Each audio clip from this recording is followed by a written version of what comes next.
ആത്മാബന്ധുക്കൾക്ക് വിനീതമായ നമസ്കാരം. ഈ ലോകഭോഗങ്ങളിൽ മാത്രം മുഴുകിക്കഴിയുന്ന ഒരാൾക്ക് ഒരിക്കലും തന്നിൽ വിളങ്ങിക്കൊണ്ടിരിക്കുന്ന ആ മഹത്തായ ആത്മശക്തിയെ അറിയുവാൻ താല്പര്യമില്ലെന്ന് മാത്രമല്ല, അതിനെ സംബന്ധിച്ച് യാതൊരറിവും ഇല്ല തന്നെ.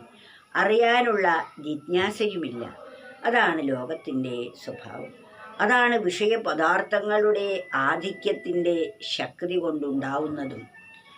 ലോകവിഭ്രാന്തിയിൽ തന്നെ മുഴുകും മൂഢമാനുഷർ, അറിയുന്നില്ലവനുള്ളിൽ മിന്നുമീശ്വര വൈഭവം.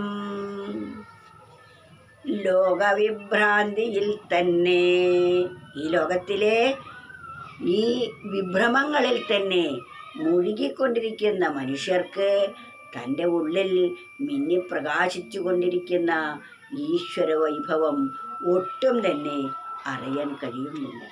ഏറ്റവും മഹത്തായതിനെ ഉപേക്ഷിച്ച് നിസാരമായവയ്ക്ക് വേണ്ടി പരക്കം പായുന്നവരാണ് സാധാരണ മനുഷ്യർ. ഒരിക്കൽ ഒരു സ്വാമിയോട് ഒരു ഗൃഹസ്ഥൻ വന്ന് ചോദിച്ചു, സ്വാമി, അങ്ങ് പരമത്യാഗിയാണല്ലോ, അങ്ങ് ഈ ലോകത്തിലെ എല്ലാ സുഖങ്ങളും ഉപേക്ഷിച്ചയാളാണ്. ഞങ്ങളൊക്കെ ലോകസുഖങ്ങളിൽ ഭ്രമിച്ച് കഴിയുന്നവരുമാണല്ലോ. അതുകൊണ്ട് അങ്ങയെപ്പോലെ ത്യാഗം ഞങ്ങൾക്കാർക്കുമില്ല എന്ന് ആ കർഷകൻ അല്ലെങ്കിൽ ആ ഗൃഹസ്ഥൻ പറഞ്ഞപ്പോൾ സ്വാമി പറയുകയാണ്, ഞാനല്ല ത്യാഗി, എന്നേക്കാൾ വലിയ ത്യാഗി നിങ്ങളാണ്. കാരണം ഞാൻ ഈ നിസ്സാര വസ്തുക്കളെ മാത്രമേ ത്യജിച്ചിട്ടുള്ളൂ. നിങ്ങളാണെങ്കിൽ ഏറ്റവും വലിയ ഈശ്വരനെ ത്യജിച്ചാളാണ്. ഏറ്റവും വലുതിനെ ഉപേക്ഷിക്കുന്നതല്ലേ ഏറ്റവും വലിയ ത്യാഗം. ഞാൻ നിസ്സാര വസ്തുക്കളെ ത്യജിച്ചു. അത് ത്യാഗമല്ല വാസ്തവത്തിൽ. അത് ഏറ്റവും മഹത്തായതിനു വേണ്ടിയാണ് നിസ്സാര വസ്തുക്കളെ ഉപേക്ഷിച്ചത്. നിങ്ങളാണെങ്കിലോ നിസ്സാര വസ്തുക്കൾക്ക് വേണ്ടി വലിയതിനെയാണ് ത്യജിക്കുന്നത്.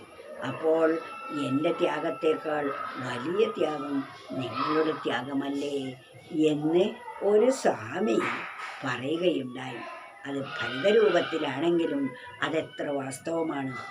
ലോകവിഭ്രാന്തിയിൽ തന്നെ മുഴുകും മൂഢമാനുഷർ. മൂഢരായിട്ടുള്ള മനുഷ്യർ, മൂഢർ എന്നാൽ തെറ്റും ശരിയും സത്തും അസത്തും വേർതിരിച്ചറിയാൻ കഴിയാത്തവരെയാണ് മൂഢന്മാരെന്ന് പറയുന്നത്.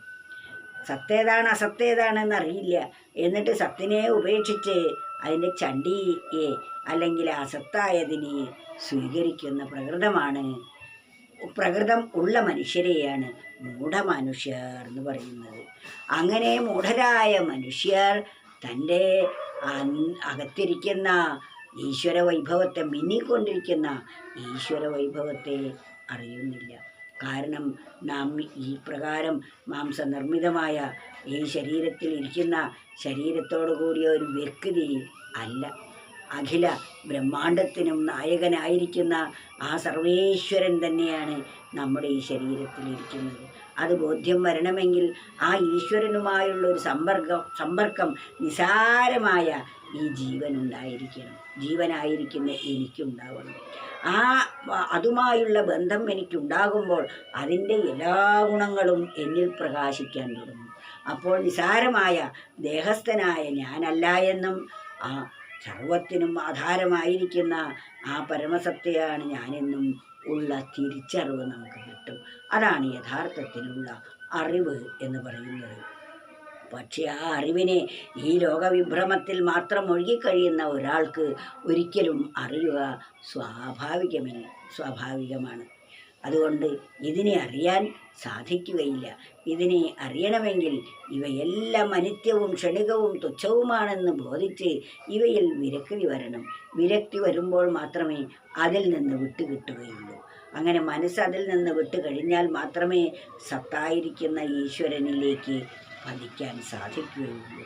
അതിനോട് ആസക്തി വേണം, ഇതിനോട് വിരക്തിയും വേണം.